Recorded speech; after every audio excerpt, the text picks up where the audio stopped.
¿Qué tal, jóvenes? ¿Cómo están? Buenas noches. Gracias por la puntualidad. Ya son las 7 en punto, así que por respeto a ustedes, 19 que ya están en el aula, vamos a comenzar con la sesión que corresponde a el día de hoy. Bien, primero repaso como siempre de lo que vimos en la clase pasada, ¿no? ¿Se acuerdan por qué surgen o por qué aparecen las bases de datos no SQL? ¿Alguien quiere comentar algo? Yo, profesor. Ok, Michael, muy bien. Si las bases de datos no relacionales surgen para solucionar el problema, para manejar grandes volúmenes de datos, bueno, que es el principal, ¿no? Ajá, correcto, ¿no? Muy bien. Vimos que em, la manera en...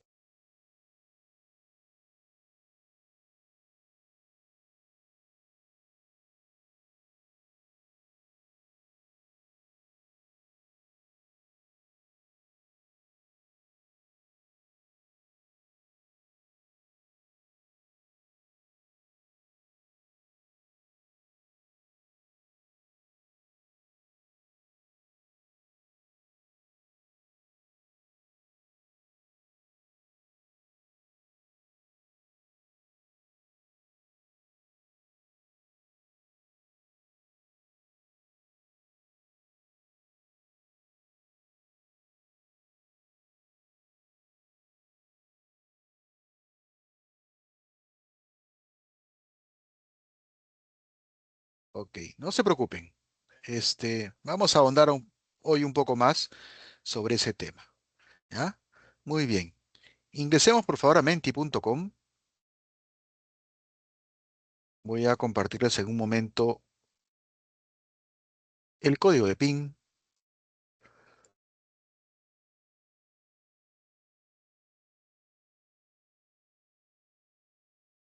Un ratito, entrar a Kahoot en lugar de entrar al Menti, un ratito.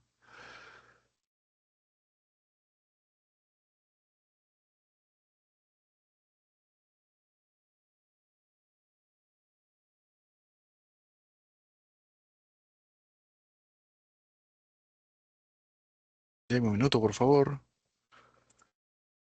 Y vamos a poner en el link acá en el chat http 123 menti.com y les voy a compartir el código de PIN.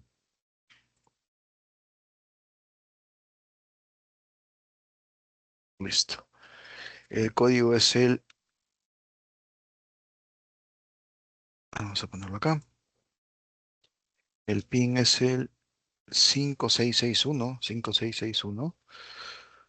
2978. Ok, todo junto, o si desean pueden escanear también el código SQR, el código QR, perdón, el código QR que aparece en pantalla. Bien.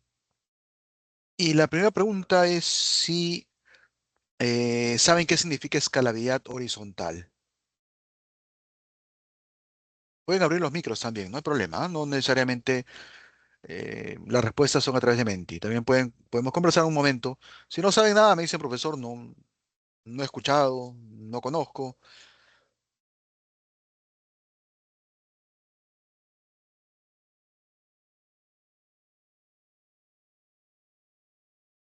Jóvenes,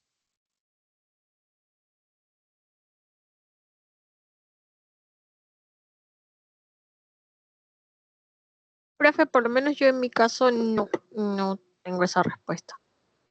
ok, perfecto, muy bien.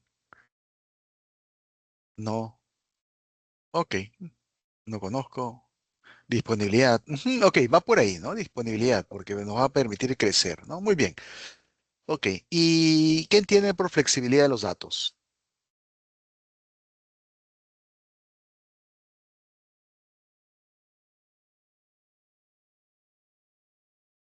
¿Alguien No sabe? estoy muy ¿Escucha? seguro, profe, pero siento que tiene que ver con que no hay dependencia entre una variable y otra. Ya, ok, vamos a ajustar un poquito más ese concepto. Ok, cambiante, adaptación, datos que son flexibles. Bueno, eso es lo que dice la pregunta, ¿no? Ok, No se preocupen. Muy bien, jóvenes. Regresemos al salón de clases.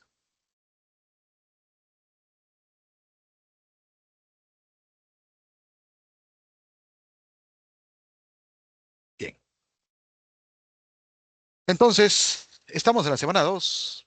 Vamos a ver ahora lo que es variedad de las bases de datos no SQL, ¿no? Que fue lo que pregunté también al inicio, que también vimos un poco en la clase pasada, ¿no? Que no solamente existe un solo tipo de base de datos no SQL, sino hay cuatro específicamente. Ya vamos a verlos a mayor detalle, ¿no? Tenemos el tipo clave-valor o key value en inglés, ¿no? La base de datos del tipo documental, la base de datos en grafos y la base de datos de familia de columnas, ¿no? Y lo que es el laboratorio, que lo haremos el día de mañana, ¿no? Vamos a utilizar o continuar trabajando un poquito más con MongoDB, ¿no? Vamos a aprender algunas sentencias más para que puedan usar, experimentar lo que veamos ahora en esta clase de teoría. Muy bien. ¿Qué se van a llevar ustedes al final de esta sesión de clase? Van a poder identificar los distintos tipos de base de datos en SQL para que ustedes puedan seleccionar la que más se adecua de acuerdo al problema que tienen que solucionar a su cliente, ¿no? Recuerden, vamos a ver cómo cada uno de estos tipos de base de datos en SQL tiene sus ventajas y desventajas, o digamos, tiene su lado fuerte y un lado de repente no tan robusto, ¿no? Entonces, dependiendo de el escenario que tengo, ¿no? O la solución que quiero implementarle a mi cliente, elegiré pues una u otra. Pregunta, muchachos, nuevamente. ¿Quiere decir que las bases de datos relacionales ya no las voy a usar? ¿Son malas,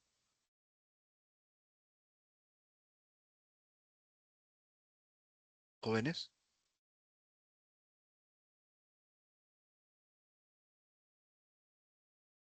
¿Podría repetir Muchachos, la pregunta, profe? estamos viendo que hay tipos de bases de datos, ¿no? No solamente un tipo de base de datos no SQL, y vamos a verlo a mayor detalle. Y les pregunto, ¿eso quiere decir que ya no voy a utilizar un motor de base de datos relacional, que son malos? Ok, a ver, ¿qué dice Abel? No sé, depende del caso, muy bien. Jorge, depende del caso. Victoria, correcto, depende de lo que se busca. Exacto, no, no quiere decir que porque aparezca esta nueva forma de trabajo, esa nueva tecnología, la base de datos relacional ya no sirva. Eso no es cierto. No va a depender exactamente, como mencionan sus compañeros, dependiendo de la necesidad. ¿Qué es lo que quiero atender? ¿No? Dependiendo de eso, yo analizaré y para eso ustedes van a tener el conocimiento, ¿no? Acerca de en qué momento o cuáles son las ventajas de utilizar cierto tipo de arquitectura de base de datos, ¿no? Relacional, no SQL, ¿no? Para que ustedes puedan elegir la mejor, ¿no? No siempre vamos a tener una solución que se ajuste a todas las necesidades de nuestros usuarios. Muy bien. Entonces, como vimos al inicio, como mencionaron sus compañeros, ¿no? El reto que tienen ahora las empresas, los negocios, es que necesitan procesar grandes volúmenes de datos, ¿no? Información que se va generando o datos que se van generando con mucha rapidez.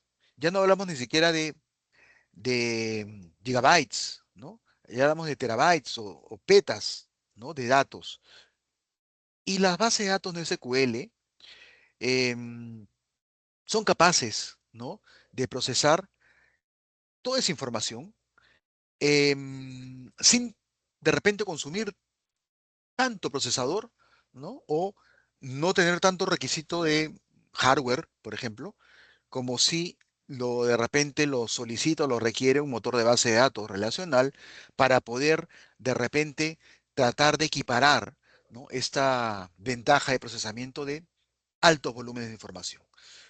Otra de las necesidades por las cuales aparece esta nueva arquitectura es que vamos a necesitar almacenar información de distintas fuentes, ¿no? Puedo obtener información de repente de un blog, puedo necesitar información de una página web, de repente de un chat de Instagram, ¿no? Y cada uno tiene una estructura distinta. Entonces, yo no puedo en una tabla definida, en un motor de base de datos relacional, poner registros que tengan distinta estructura, ¿no? Todos tienen que ser uniforme. Si yo definí 20 columnas, debo almacenar 20 columnas, no puedo poner más, ¿no? Ese problema ha sido superado utilizando los motores de base de datos NoSQL, ¿no? Le decía, aparece la Big Data, necesitamos procesar información y devolver información, devolver respuestas para tomar decisiones de manera inmediata, ¿no? Información que proviene de redes sociales, de IoT, ¿no? Como les decía, distintas fuentes que, sobre las cuales un motor de base de datos relacional no está preparado para procesar, ¿no? Con mucha información, distinta estructura, ¿no? Y darme una respuesta casi inmediata, porque necesitamos obtener información demasiado rápido. ¿Por qué, muchachos? Porque es imprescindible tener información y poder, mejor dicho, ¿para qué necesitamos la información demasiado rápido?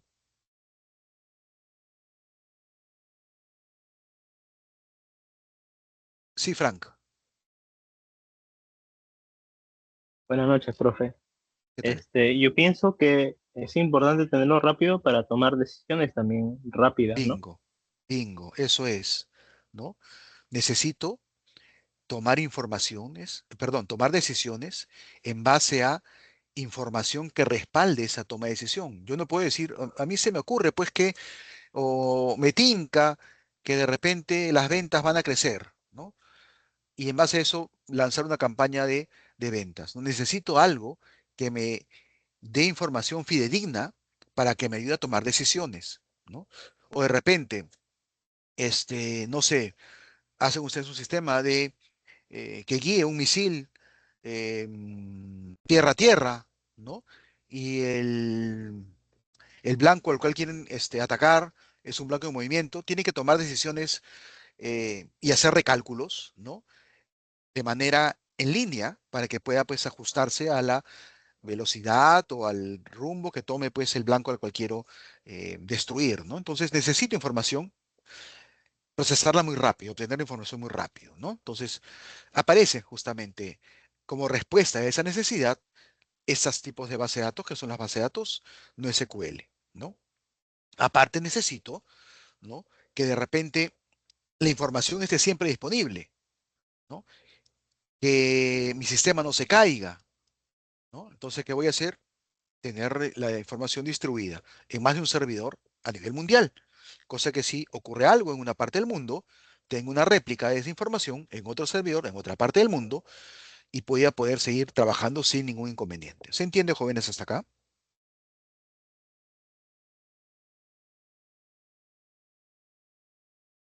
Perfecto.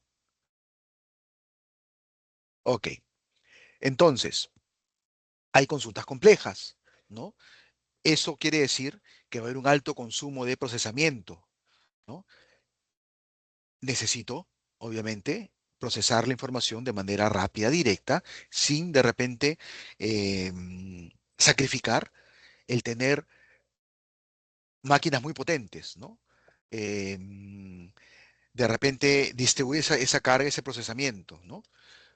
¿Han oído el refrán ustedes de cómo me como un elefante? No, profe. ¿No? A ver, ¿cómo se les ocurre a ustedes si quisieran comerse un elefante?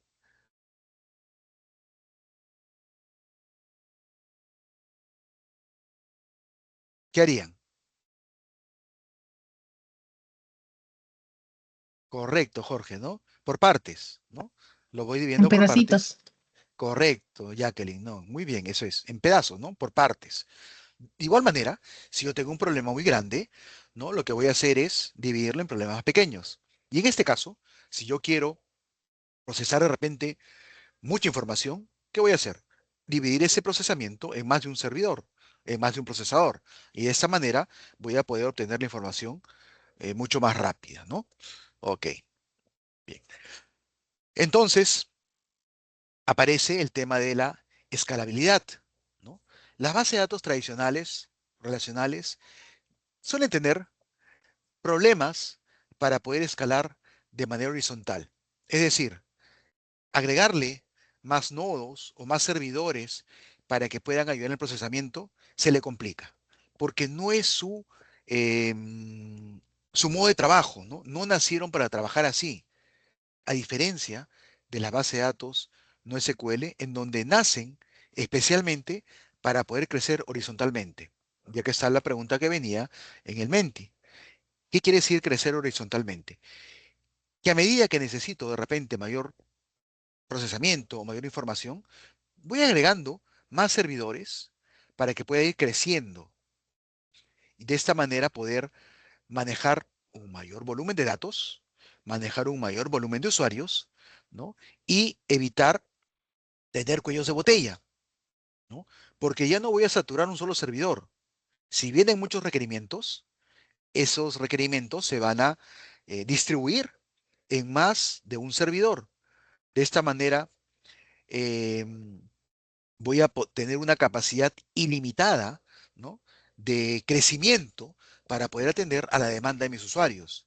Y ahora más todavía, ¿no? Con la computación en la nube, yo puedo tener servidores virtuales, ¿no? E ir creciendo a medida que lo necesito. Sí, Pedro. No, profesor, disculpe, me confundí. Ah, ok, no te preocupes, ¿no? Y entonces, de esta manera voy creciendo, ¿no? Y no es tan costoso. En la medida que de repente, por tiempos, necesito mayor procesamiento, contrataré de repente más servidores en la nube. Baja la necesidad, disminuyo el contrato que tengo con los servidores en la nube. ¿Se va entendiendo, muchachos? ¿Se entiende?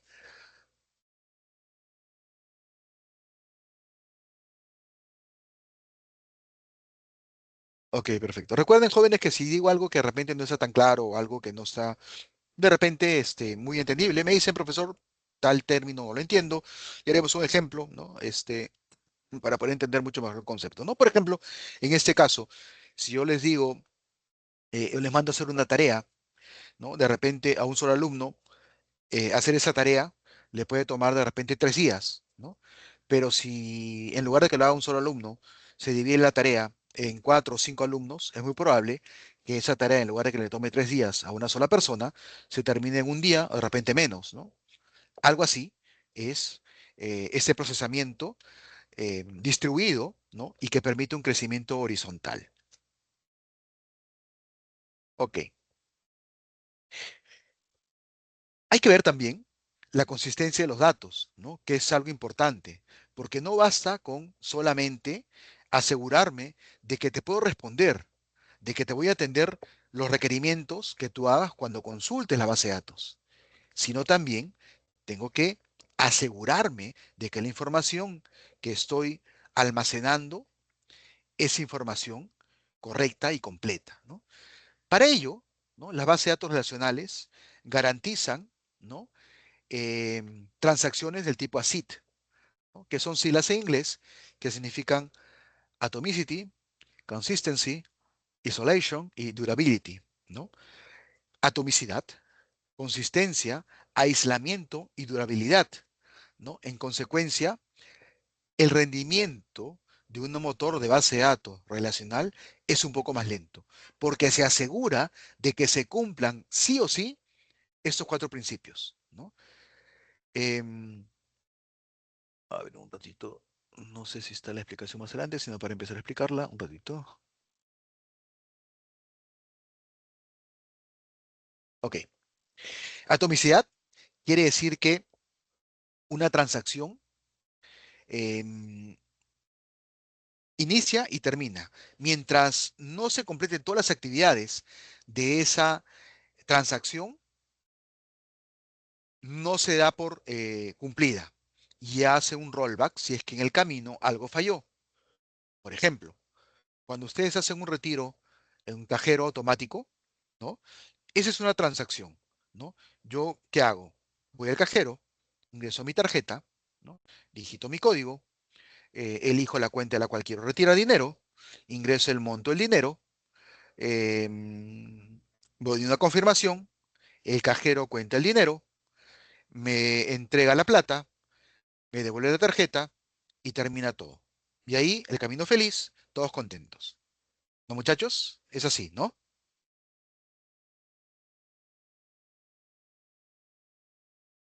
Jóvenes. Sí, profesor. Ok.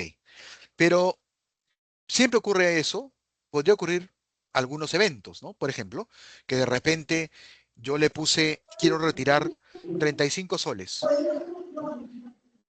Y, perdón, ¿alguien quiere intervenir?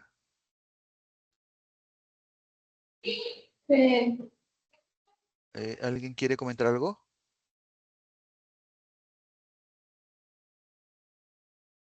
¿Hola? Abel, ¿quieres comentar algo? Abel Custodio, ¿quieres comentar algo? Hola, Abel. Ok.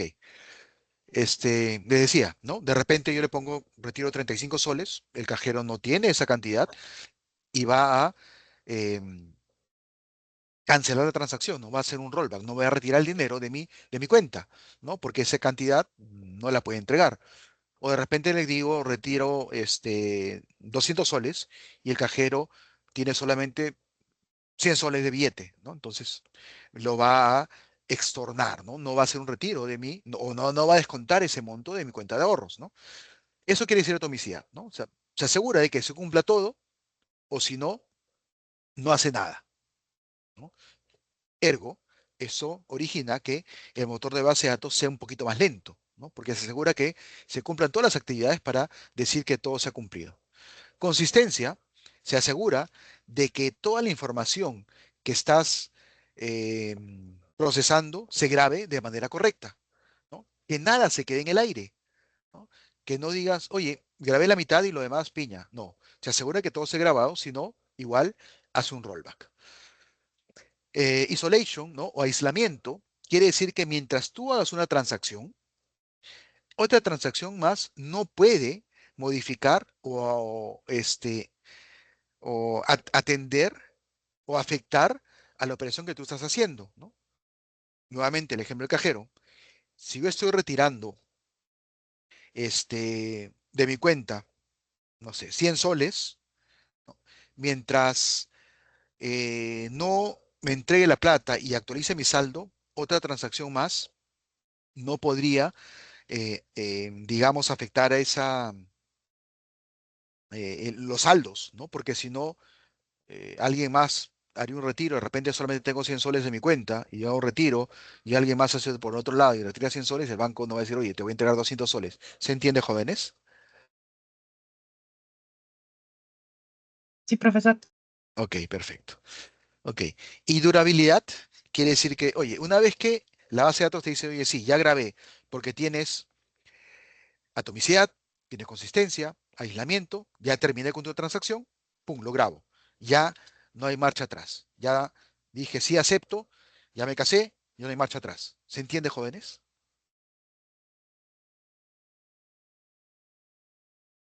Entonces, asegurar Sí, todo profesor. eso toma tiempo, ¿no? Eso hace, obviamente, que el motor de base de datos relacional sea un poquito más lento y no pueda manejar el volumen de transacciones que se requiere para manejar, pues, digamos, un blog, ¿no? O que grabe la información de una red social. Entonces, como le decía, aparecen las alternativas, ¿no? Para poder lidiar con esta limitación, ¿no? Por llamarlo de alguna manera, que se tiene con esta premisa o esta forma de trabajo que tienen las bases de datos relacionales. Entonces, ¿cómo ayudan las bases de datos de SQL a superar estos desafíos? Dicen, ok, te ofrezco escalabilidad horizontal, ¿no? Te aseguro que tú puedes ir agregando servidores, ¿no? Y más servidores para poder procesar la información de manera más rápida, ¿no? O grabar de repente la información, no solamente en un servidor, sino replicado en más servidores, o grabar cierta parte de información en un servidor y otra parte en otro servidor. Eso también quiere decir flexibilidad en el esquema de datos, ¿no? Vamos a ver más adelante cómo hay algunos tipos de motores de base de datos no SQL, que te dicen eso. Yo puedo grabar, por ejemplo, en un servidor todos los registros de la A a la M y en otro servidor de la O a la Z, ¿no? Flexibilidad de los datos. Alta disponibilidad y tolerancia a fallos, ¿no? ¿Qué quiere decir esto? Que te asegura que siempre vas a poder obtener información. De repente no completa, ¿no? Porque vamos a ver cómo asegura otro tipo, en lugar de ACID, ofrece otro que es el base, pero te dice, sí, siempre te voy a entregar una respuesta. No es que vas a encontrar al servidor ocupado, ¿no? O el servidor caído. Porque cuando uno hace una consulta a una base de datos relacional y esta está bloqueada porque está conservando justamente el aislamiento, te va a decir, oye, no puedes actualizar, no puedes hacer update porque el registro o la tabla está bloqueada. Acá no va a ocurrir eso. ¿Ya? Siempre te va a responder, siempre te va a devolver información. De repente no completa, como te digo, como les digo, pero sí te devuelve. En otra consulta te volverá ya todo completo, pero con eso se asegura pues la alta disponibilidad y la tolerancia a fallos, ¿no? Tolerancia a fallos quiere decir que si un servidor, por ejemplo, se cae, como tengo la información replicada, distribuida, otro servidor atenderá tu requerimiento para poder decirte, ¿no? Que siempre tu sistema va a estar disponible. ¿Se entienden, jóvenes? Profesor. Perfecto.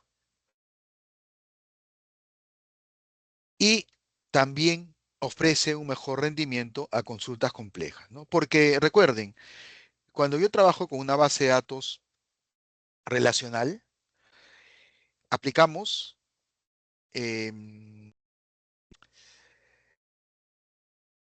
¿cómo se llama? Tengo la información en más de una tabla, ¿no? Y si yo quiero consultar, lo que voy a hacer es un join de más de una tabla de repente para mostrar la información, ¿no? Y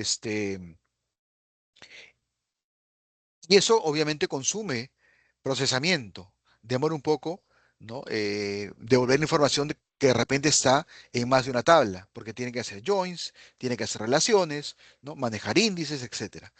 En una base de datos no SQL te dice que esas consultas complejas van a ser mucho más rápidas porque te dice, oye, no lo separes en varias tablas, graba todo lo que tú requieres, todo completo.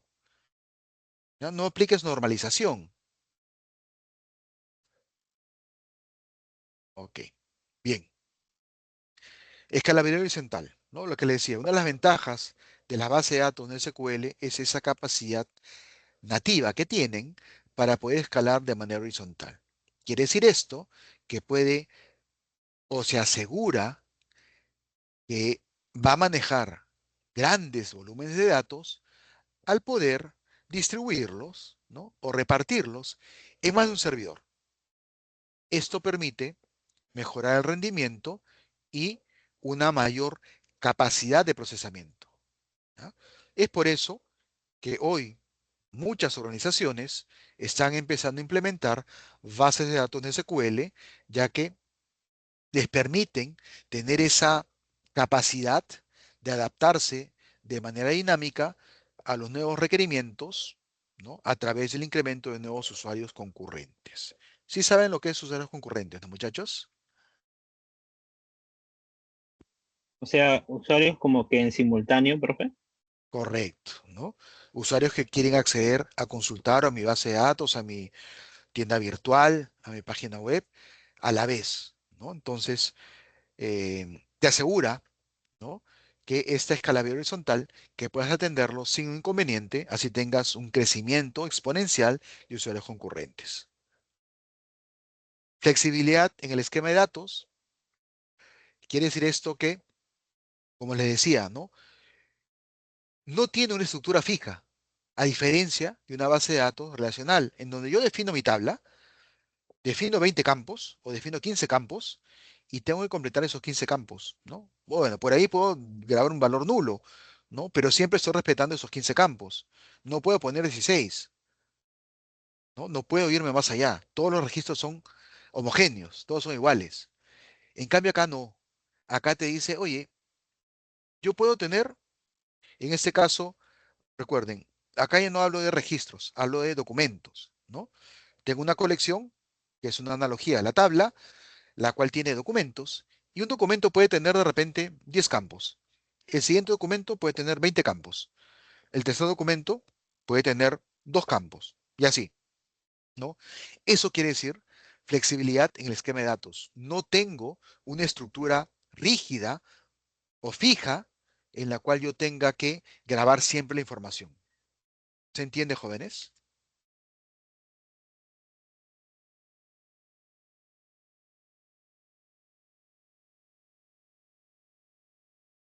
Muy bien. Creo que lo vimos también en la clase pasada, ¿no? ¿Se acuerdan que insertamos unos registros y el uno tenía, creo, solamente un nombre, el otro tenía nombre, edad y teléfono, el otro tenía otros campos distintos, ¿no? Y la base de datos MongoDB no se hizo problemas, ¿no? Dijo, ok, lo trabajo como tú lo quieres y lo persiste de esa manera, ¿no? Obviamente, la complejidad va a venir un poco para el lado de la programación, ¿no? Cuando yo necesite obtener y mostrar la información, ¿no? Pero bueno, y eso es otro tema. Pero la base de datos no se hace problemas, ¿no? Permite, pues, que cada documento tenga su propia estructura. Yo puedo hacer eso también en una base de datos relacional, pero es costoso, ¿no? Porque si yo me doy cuenta que, oye, ya no necesito 15 datos, necesito 20, tendría que hacer un alter table que me cambie la estructura, pero me va a cambiar la estructura para todos. Y si es una base de datos que tiene millones de registros, ¿eso será muy rápido o muy lento? Lento, profe. Lento, ¿no?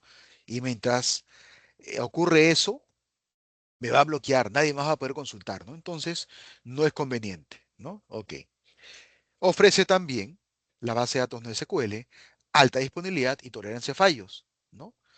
Ese también es su caballito de batalla, ¿no? Porque en lugar de tener un único servidor centralizado en donde guarda todo, que puede fallar, las bases de datos NoSQL se encuentran divididas, ¿no? O separadas en más de un servidor, incluso no solamente en una sola zona geográfica, ¿no? Puedo tener un servidor que está aquí en Perú, otro que esté en Brasil, otro que esté en Estados Unidos, otro que esté en España, otro que esté en Francia, otro que esté en Corea, etcétera, ¿no? Y ofrece mecanismos de replicación incorporados, ¿no? Yo no me tengo que preocupar por decirle al motor de base de datos, oye, yo inserto información y por favor cópiala en los demás servidores. Eso ya es nativo. El motor de base de datos se va a encargar de hacer eso. ¿Lo puede hacer en una base de datos relacional? Lo puede hacer, pero es costoso, ¿no? Tendré que indicarle y decirle, oye, replica la información, tengo un servidor activo-activo o activo-pasivo, ¿no? Ya veré de qué manera lo hago, pero es costoso, porque no es su naturaleza de trabajo, a diferencia de las bases de datos de SQL que nacen justamente con la necesidad y la capacidad de trabajar de esta manera. Ofrece también mejor rendimiento cuando tengo consultas complejas, ¿no? Em, si tengo consultas con mucha cantidad de información, lo que voy a hacer es trabajarlo de repente en paralelo, ¿no? Como les decía, yo les dejo una tarea, si le dejo la tarea a un solo alumno que busque de repente información, ese alumno solito de repente se puede tomar 5 o 6 días. Pero si en lugar de que lo haga un solo alumno, le doy a 6, 7 alumnos, esa búsqueda va a ser mucho más rápida, ¿no? Y de repente, pues, ya no toma 7 días, tomará de repente 2 o menos días. Acá pasa lo mismo, ¿no? Si hay una consulta muy compleja, lo que va a hacer es distribuirla en más de un servidor para que pueda devolver esa respuesta mucho más rápido. Ok, entonces, vamos a ver la diferencia entre lo que ofrece un motor de base de datos relacional que ofrece ACID, ¿no? Atomicidad, consistencia, aislamiento, durabilidad, versus lo que ofrece un motor de base de datos, no SQL, que es el término base o base, que viene de las siglas en inglés basically available, ¿no? O básicamente disponible. Soft state o estado suave y eventually consistent o eventualmente consistente, ¿no? Como voy a grabar la información muy rápido y distribuido, te dice, oye, voy a grabar la información, pero por ahora no te aseguro que esté completa la información que estoy grabando, pero te permito que tú consultes. A diferencia de la base de datos relacional, donde no te permite de repente consultar o modificar mientras se está haciendo un trabajo, un update, una actualización, acá sí te permite, pero te dice, ojo, por si acaso, te voy a dar acceso, pero no te aseguro que la información que estés consultando sea la que esté completa o que sea la última, pero te permito, ¿ya? Eso asegura. Le decía, atomicidad, cada transacción de la base de datos debe ser atómica, realizando todo lo que pida, o hace todo o no hace nada, ¿no? Si algo falla, se deshace todo, ¿no?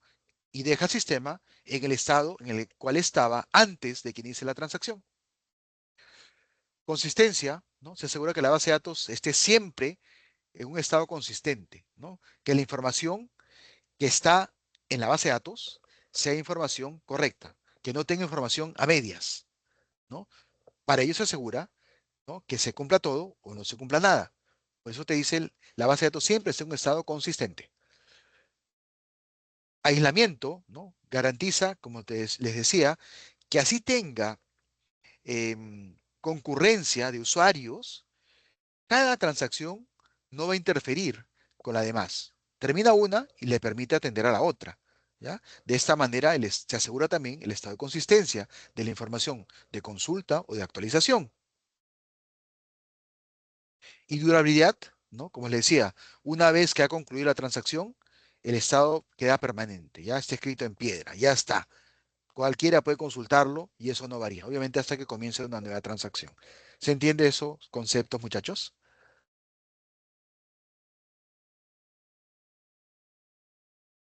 Jóvenes. Sí, profesor. ¿Sí? Perfecto. Ok.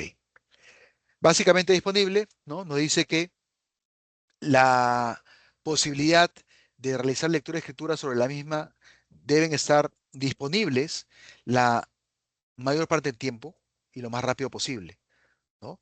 En caso de falla, ¿no?, a través de repente una replicación no falló, perdón, una replicación falló y no actualizó, igual te asegura o te dice, puedes consultar. De repente, como les decía, la información no es la última o la información no está completa, pero sí te va a devolver, sí te va a permitir lecturas.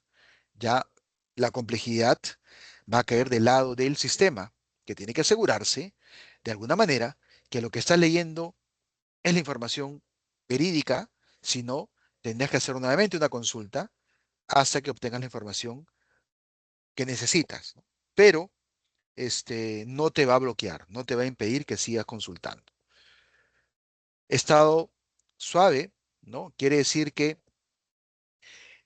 no garantiza la consistencia total, ¿no? Pero te dice, oye, hay una alta probabilidad de que estés accediendo a un estado actual válido, ¿no? Pero no puede garantizar lo indicado antes. ¿Ya? Un minuto, por favor.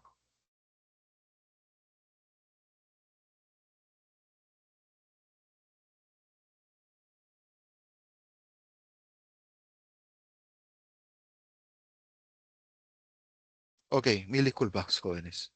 Este, te dice, oye, hay una alta probabilidad de que lo que tú consultes sea lo último y esté consistente, ¿no? No te aseguro, pero siempre vas a poder acceder, ¿no? Y como le decía, eventualmente consistente, te dice, no te aseguro la consistencia total, pero en algún momento sí vas a tener la data consistente, ¿no? Como le decía, ya le traslada la responsabilidad al programador o al sistema, ¿no? Para que nosotros nos aseguremos con nuestro sistema que la data sea consistente. A diferencia de la base de datos relacional donde la responsabilidad se la traslada pues al motor de base de datos. Tú no te preocupas de asegurarte de que la data sea la última, porque el sistema o el motor te dice que sí es la última.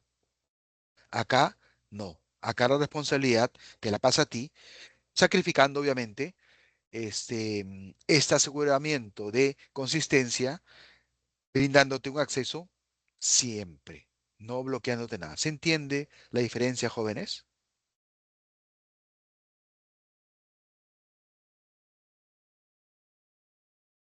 Perfecto. Ok. Unas características, ¿no? Y diferencias entre ambos motores, ¿no? La base de datos, el modelo de datos, una base de datos SSGBD, ¿no? Las siglas en inglés son RDBMS, ¿no? O Relational Database Management System, o Sistema de Gestión de Base de Datos Relacional, ¿no? Es relacional. En NoSQL trabajamos con documentos, clave de valor, columnas o grafos, dependiendo del tipo de motor de base de datos que esté utilizando en ese momento. Los datos son estructurados.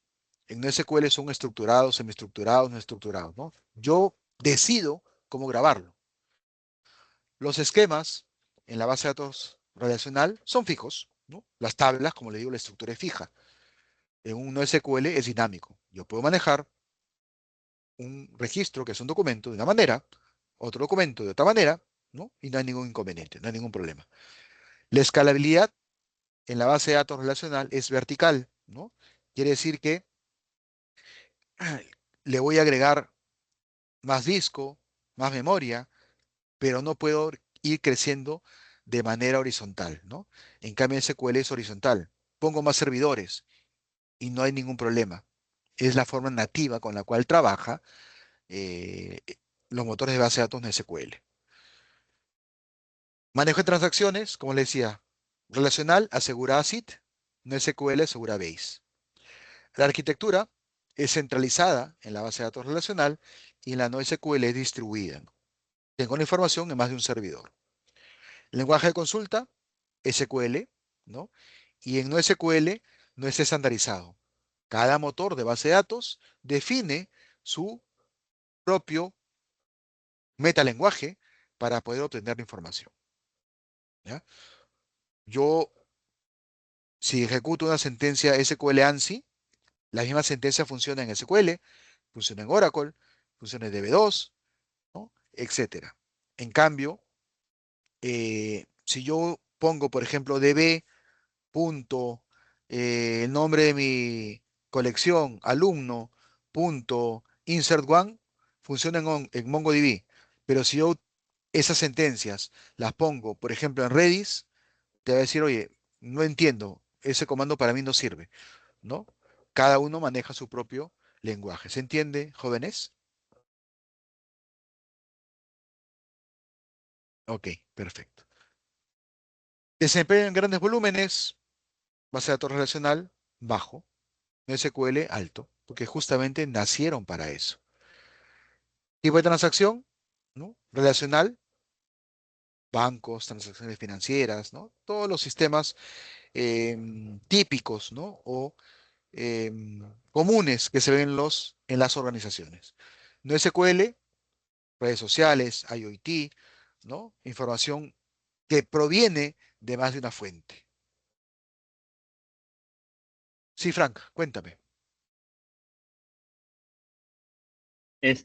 Profesor, una consulta, y así como hay una forma, digamos, gráfica de ver digamos, las bases de datos relacionales, ¿no? Que, como usted justo lo mencionó, ¿no? Que son tablas y vemos las líneas, cómo se relacionan cada tabla, o de uno a muchos, muchos a muchos. Hay una forma también así gráfica de poder ver cómo son, digamos, una estructura que es no SQL, o quizás más adelante lo vayamos viendo. Sí, vamos a ver igual, eh, en el caso de MongoDB vamos a usar Compass para poder ver de manera gráfica cómo, bueno, no tablas, sino qué colecciones tenemos, qué documentos tiene cada colección, si tiene índices, ¿no? No te preocupes, vamos a verlo eso más adelante. Ok, entonces le decía, ¿no? No hay un solo tipo de base de datos en SQL. Hay cuatro, ¿ya? En la base de datos relacional, ¿no? Le decía, voy a hacer analítica a través de OLAP, ¿no? Tengo una estructura rígida, fija, y en SQL manejo cuatro tipos de motores de base de datos, ¿no? Key value o clave valor es la más común, donde tengo una clave y asociado valores.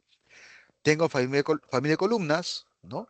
En donde la distribución, el paradigma de cómo se graba, vamos a ver que es distinto. Vamos a ver a mayor detalle, no se preocupe más adelante. Base de datos de gráficos, vamos a ver cómo maneja o graba nodos y relaciones entre nodos. Y la base de datos documental es muy parecida a KeyValue, pero maneja documentos. La base de datos clave valor, ¿no? Es el modelo de base de datos más popular y es más sencilla de entender en cuanto a su funcionalidad. En este sistema, cada elemento tiene una identificación única que es una clave, una key, ¿no? De esta manera, recupera rápidamente la información, ¿no? Viene acá y luego va a buscar los valores asociados a esa clave para poder mostrarlas, ¿ya? Habitualmente, la información se almacena como un objeto binario, un blob, ¿ya?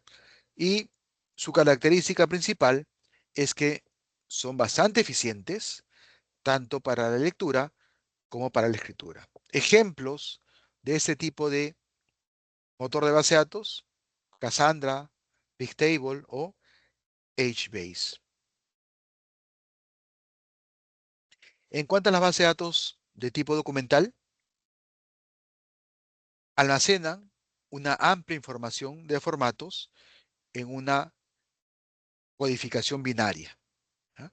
Los formatos estándares con los cuales va a trabajar son XML, JSON, ¿no? Y también puede almacenar formatos propietarios como PDFs o Word.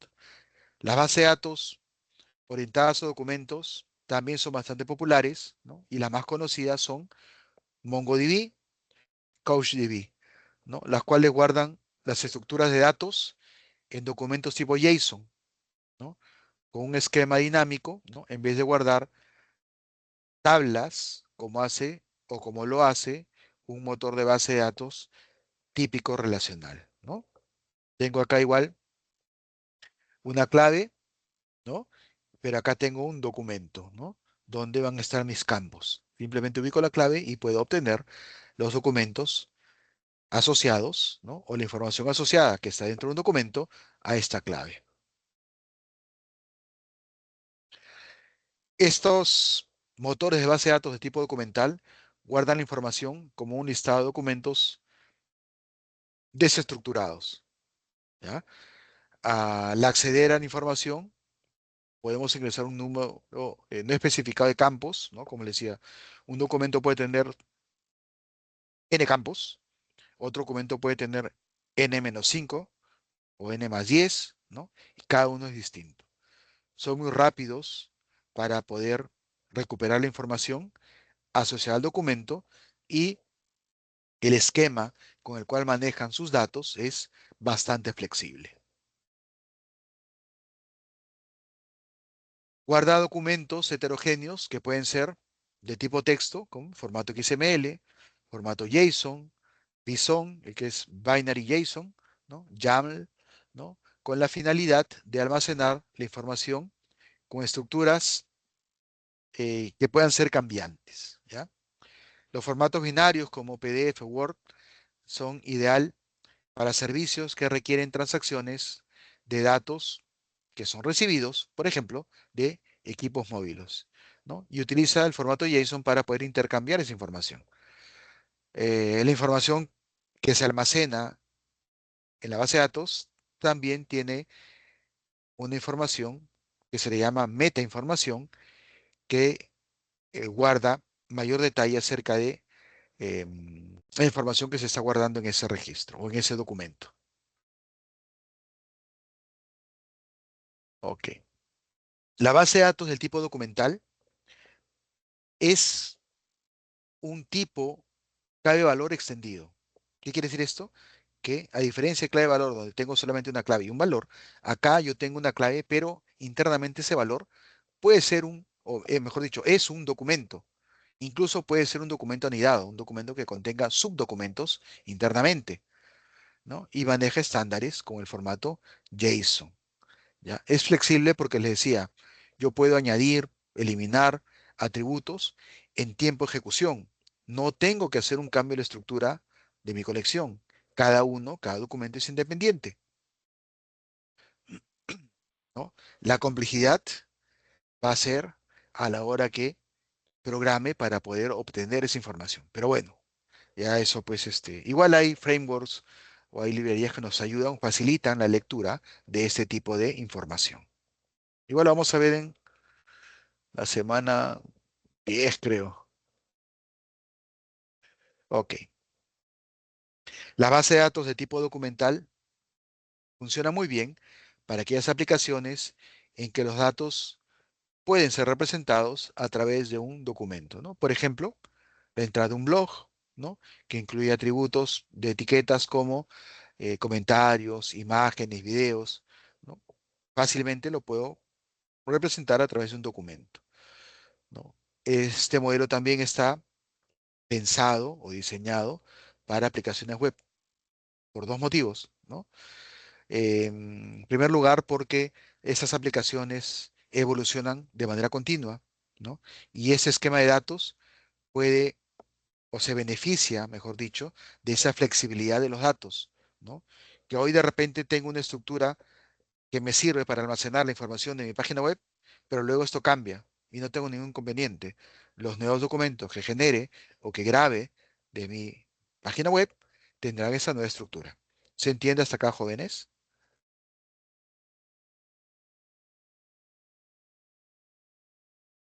Ok. En el caso de un modelo relacional, ¿no? Si quiero añadir extensiones, el esquema es caro, ¿no? Como les decía, tengo que volver a recrear la tabla. Eso toma tiempo, si tengo sobre todo mucho, 1 millón de registros, ¿no?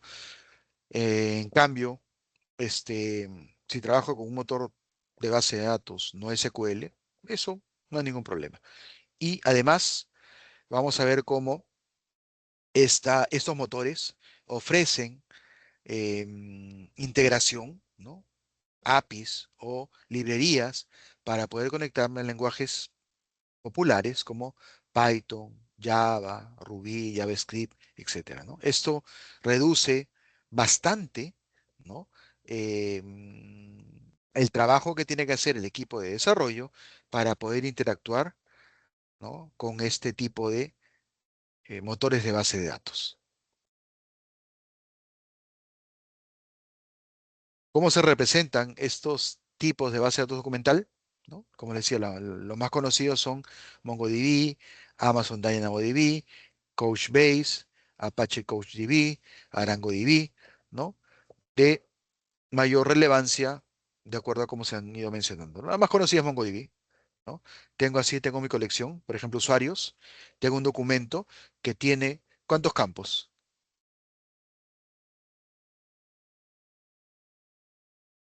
¿Cuántos campos tiene este documento? 3, profesor. 3, ¿no? Muy bien, correcto, Victoria. Correcto, ¿no? Este también tiene 3 y este, 5. ajá, su compañero Michael dice 3 5. también. Solo que está Tiene, anidado, profe. correcto, ¿no? Tiene también solamente 3 campos. El primer campo es ID, el segundo campo dice full name, pero en lugar de tener un dato simple, su dato es un documento. Y el tercer campo está activo verdadero, ¿no? Como le decía, la estructura puede cambiar. Incluso podemos tener como datos documentos anidados. Incluso acá adentro yo puedo decirle, oye, el apellido también es un documento y ponerle acá un documento. ¿Se entiende, jóvenes? Ok. Mi motor de base de datos no se hace problemas, ¿no? Como le digo, el problema va a venir para nosotros cuando programemos y queramos mostrar la información. Pero hay frameworks, como les digo, y hay librerías que ya provee Java, Python, para poder justamente lidiar con este, de repente, este problema. Correcto, Abel, ¿no? Cuando ves llaves, eso representa un documento, ¿no? ¿Ven llaves? Y ustedes al toque, ya, acá hay un documento. Y si acá veo llaves, quiere decir que este es un documento. El dato que tiene este campo es un documento. Muy bien. Los tres documentos, entonces, tienen tres campos. Y si se fijan, son distintos, ¿no? Bueno, el ID es común para todos, pero acá tiene nombre y activo. Acá tiene nombre completo y es activo. Y acá tiene nombre completo y es activo. Y acá el nombre completo, acá es un string y acá es un documento. Bien. Un motor de base de datos relacional, cuando hace una búsqueda, ¿no? Cuando ustedes ejecutan un query, cuando ponen select, asterisco, from, tabla, where, condición, ¿qué hace? Primero, parsea, hace un parser, ¿no? Esa sentencia SQL, a través del parser, la convierte a un tipo de consulta que él entiende para poder obtener información.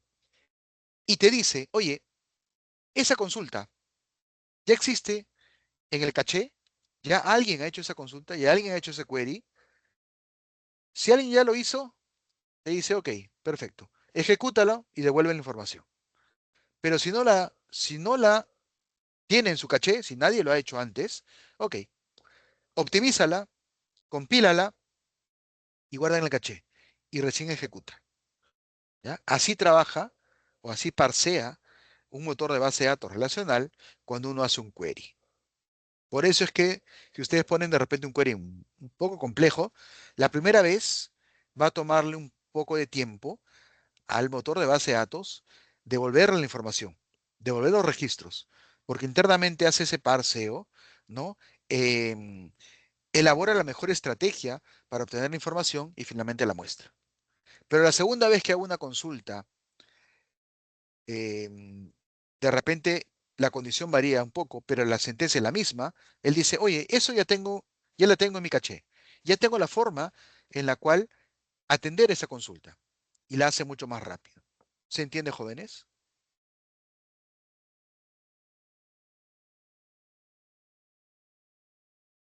Perfecto. Ok. Y la base de datos de SQL trabaja de otra manera, ¿ya? Porque recuerden, mientras que en un motor de base de datos relacional todo está en un solo sitio, en un solo servidor, acá no. Acá la data está distribuida. Y podría ser, ¿no? Que, como les decía, de repente en un servidor tengo los datos del 1 al 20. En otro clúster, en otro servidor, tengo el 21 al 40 y en otro clúster tengo el 41 al 60. Aquí está la escalabilidad horizontal. Voy creciendo. ¿Tengo más datos? Ok, otro servidor nuevo acá del 61 al 80 y así. Entonces, la búsqueda de este tipo ya no va a funcionar de esa manera, ¿no? Va a ser un MapReduce, ¿no? Que es una estrategia para poder obtener información. Agarra un valor y dice, oye, ¿el valor está en este rango? Sí, ok. Entonces búscalo acá. Si el valor no está en este rango, sigue acá. Y así, ¿no? De esta manera optimiza, ¿no? La forma en la cual va a buscar la información para poder devolvernos un resultado. Ok. ¿Hasta acá alguna duda, alguna consulta con la base de datos de tipo documental? De igual manera vamos a hacerlo mayor detalle más adelante. Ok. Vayamos ahora a otro tipo de base de datos, que es la base de datos en grafo. ¿Ya? En este tipo de base de datos, la información la vamos a representar como nodos, ¿ya? Y nodos que tienen aristas o relaciones con otros nodos. Por ejemplo, ¿no? Me dice, Alice tiene edad 18, dice, acá Bob, edad 22, y nos dice acá, Alice conoce a este nodo, a Bob, desde el 2001. Acá tengo otro nodo 3, dice, es del tipo grupo, el nombre es queso, dice, Alice es miembro de el equipo queso, ¿no? Desde el año 2005. Y así, las relaciones en este tipo de base de datos se van a grabar de esta manera, ¿no? Nodo y relación entre nodo. Base de datos más conocidas, Neo4j, Infogrid o Virtuoso. ¿Ya? Como les decía más adelante, vamos a ver detalle, en este caso Neo4j, que es el más conocido, para poder trabajar con esa base de datos. Ok. ¿Y por qué aparecen ese tipo de base de datos de grafos? ¿Ya? Si hemos visto que de repente un motor de base de datos de tipo documental atiende muy bien a guardar la información, ¿no? De un alto volumen de datos. Porque hay cierto tipo de información en donde para mí me resulta mucho más sencillo entender y mucho más sencillo buscar de repente relaciones, ¿no? Por ejemplo, quién conoce a quién, ¿no? O de repente rutas, ¿no? Para ir de un punto A a un punto B, debo pasar por puntos intermedios, ¿no? Y cuál es la ruta más corta para llegar de un sitio a otro.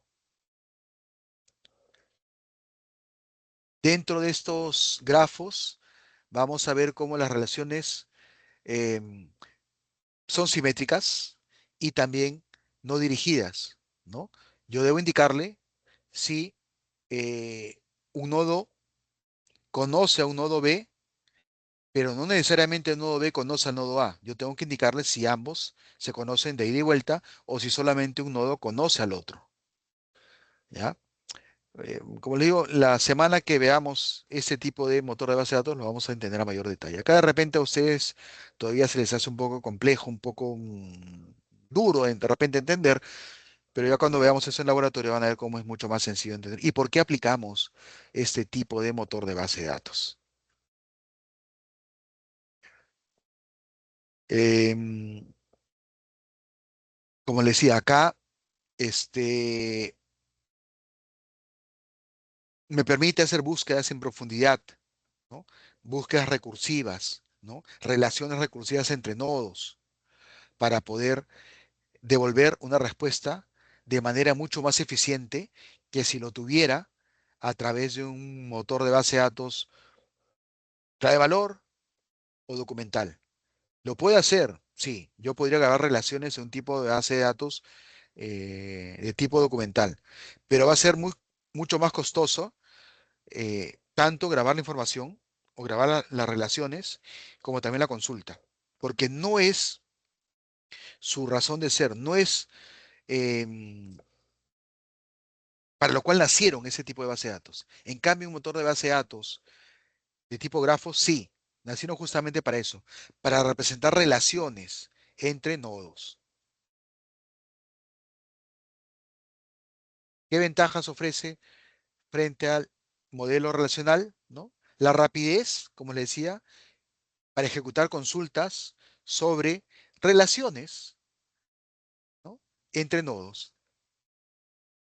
Ofrece también una mayor escalabilidad, ¿no? Y una mayor adaptación de nuestro esquema ante datos cambiantes, ¿no?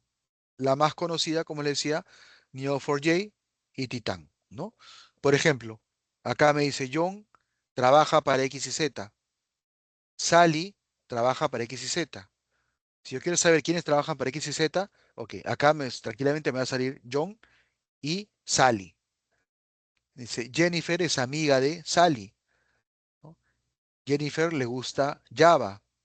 Jennifer es amiga con Mark, ¿no? Acá vemos de manera rápida, ¿no? Relaciones entre nodos, ¿no? Algo que de repente en una base de datos de tipo documental va a ser mucho más costoso tener que grabar las relaciones. ¿Se entiende, muchachos? Si no queda muy claro, como les digo, no se preocupen porque igual lo vamos a ver en laboratorio cuando nos toque ver específicamente base de datos del tipo gráficos. Otro tipo de base de datos es la base de datos de familia de columnas, también conocida como Column Family Store y ha sido inspirada o creada por Google en su base de datos llamada Bigtable, ¿ya? Acá tiene un paradigma distinto de cómo guardar la información, ¿ya? Em, en una base de datos tipo familia de columnas, va a tener un número aleatorio de columnas, las cuales se relacionan unas con otras, ¿ya? A diferencia de un motor de base de datos, por ejemplo, documental, en donde tengo una clave y esa clave me da acceso a los datos asociados a la clave, acá al contrario. Yo voy a tener un dato, pero ese dato me va a asociar a más columnas, ¿ya? Es también un concepto de clave de valor extendido, ¿ya? Pero, como les digo, los valores, en lugar de estar como filas, están asociados por columnas. Es un poco extraño romper ese paradigma de cómo trabaja esta base de datos, ¿ya? Pero no se preocupen, cuando veamos en la sesión de cómo trabaja, vamos a ver gráficamente para entender cómo es que funciona esta base de datos y cómo nos ayuda. Adicionalmente, este modelo de base de datos permite pues que podamos almacenar varias versiones de cada valor, de cada celda, indexadas por una, un timestamp, una marca de tiempo, ¿ya? Base de datos conocidas, Apache Cassandra, ¿no? Que permite anidar familia de columnas en otra familia de columnas llamada superfamilia de columnas, ¿no? Así como hemos visto hace un momento, que yo puedo tener dentro de un documento subdocumentos, acá también. Yo en mi familia de columnas puedo tener también, ¿no? Columnas o subcolumnas dentro de una columna, ¿no? Este modelo, su fuerte es que permite realizar lecturas de la base de datos cuando también hay mucha información, ¿no? Pero si yo trabajo con información transaccional, acá es donde tose un poco, ¿no? O va a sufrir esa base de datos. Este modelo no va a ayudar mucho. Tendría que utilizar de repente base de datos clave valor o base de datos del tipo documental. ¿Ya? Ok, bien. Le decía, las bases de datos más representativas son Apache Cassandra, Apache HBase, Hypertable, Google CLUD Bigtable, en ese orden, ¿no? Tengo acá mi columna, ¿no? Nombre y valor, una sobrecolumna que tiene más de una columna. El campo clave, como les decía, lo que va a hacer es asociar a columnas y o también, ¿no? Una clave que asocia a supercolumnas, que tienen adentro columnas embebidas. Ok, muchachos.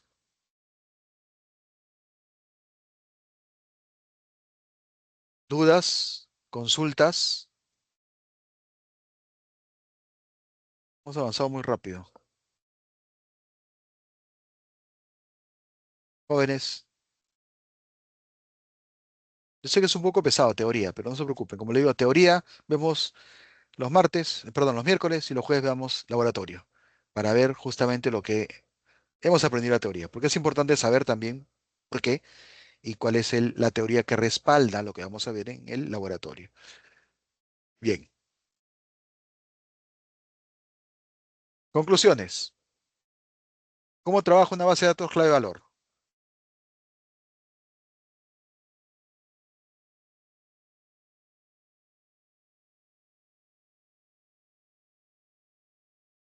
Jóvenes, ¿cómo trabaja una base de datos de tipo clave valor? Con similar a un formato JSON, profesor. Ujú, correcto, ¿no? Voy a la clave y además de la clave obtengo el valor asociado a esa clave, ¿no? Una base de datos del tipo documental. Con archivos, ¿no, profesor? Tipo Word, Excel, creo. Voy a ponerle también, ¿sí? Es una base de datos del tipo clave valor extendida, ¿no? Ya el valor no es un valor único, como propone la base de datos tipo clave valor. El valor acá hemos visto que es un documento, y ese documento puede ser muy complejo, puede tener incluso subdocumentos embebidos, como hemos visto en el ejemplo anterior, ¿no? Ok. Grafos,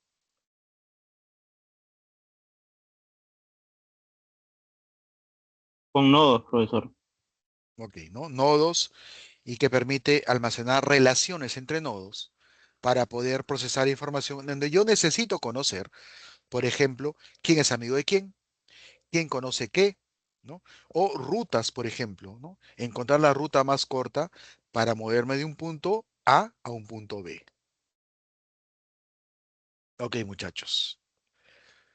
Bien, como les digo, hemos avanzado bastante rápido, ¿no? Esto es todo lo que vamos a ver en la clase teórica de hoy. Mañana vamos a ver una nueva herramienta, ¿ya? Y haremos más ejercicios de MongoDB, ¿ya? Y algunas, cómo puede hacer consultas, cómo puedo insertar datos, no solo uno, no solo un insert one, sino un insert many, para poder insertar con una sola sentencia más de un documento, ¿ya? Ok, jóvenes. Pase lista, no pase lista. Me estaba olvidando. Denme un minuto.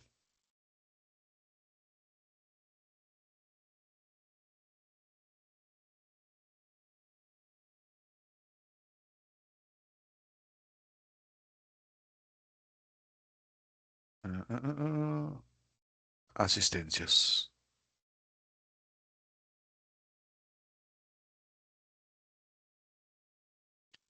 Por ahí leí en el chat que Eva está fallando. Sí, profesor, está fallando y no permite iniciar sesión por ahora. Se demora bastante en cargar. Sí, a mí me pasó lo mismo. Pensé que era de máquina. Pero bueno, salí, entré y me dejó ingresar y marcar. Me está demorando un poco en la carga de la asistencia. Pero pudieron marcar. Ya cargó. Michael Aguilar. Presente, profesor. Ok. Nilt Albuquerque. Nilt Albuquerque. Ahí está. Los que no nombres porque veo que se han marcado. ¿Ya? Brian Casas.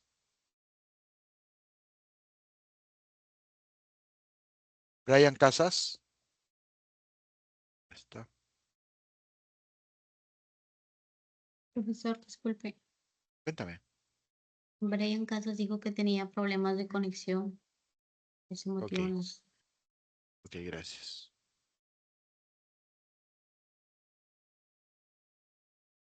Augusto Matos.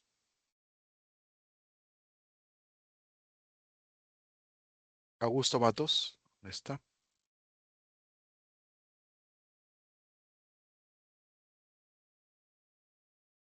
Said Oblitas.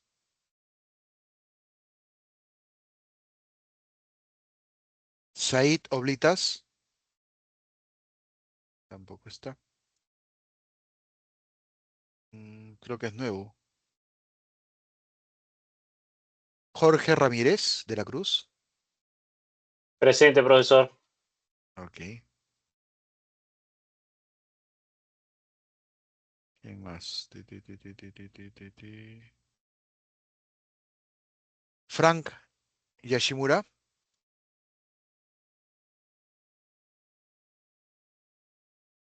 Frank. Presente, profesor. Ok. Listo. Como repito, los que no llamadas Profesor, porque... Cuéntame. sí, disculpe, Miguel Cochachi, he visto mi Eva y yo había marcado, pero ahí dice que ya no marqué. Sí estás marcado. Sí está. Ah, ya, Estás en ya. verde. Sí, Gracias. sí. Ah, Por ya. eso, los que Ya, no he gracias, llamado es profesor. Profesor, porque... buenas noches. Cuéntame. Disculpe, Cristian Torres. Es que a veces cuando uno marca en el EVA no aparece tampoco, ¿no? Sí estaba marcado. Por eso les digo, Mu- jóvenes, los que no he llamado es porque los veo acá en verde. Solamente Muchas llamaba a los que gracias, les profesor. salían, no te preocupes. Justamente llamaba a los que solamente me salían como que no habían marcado. Los demás no los he nombrado porque sí están en verde. Listo, voy a grabar. Perfecto. Veo que me han puesto más alumnos. Por favor, ¿ya tienen delegado ustedes? Delegado, delegada.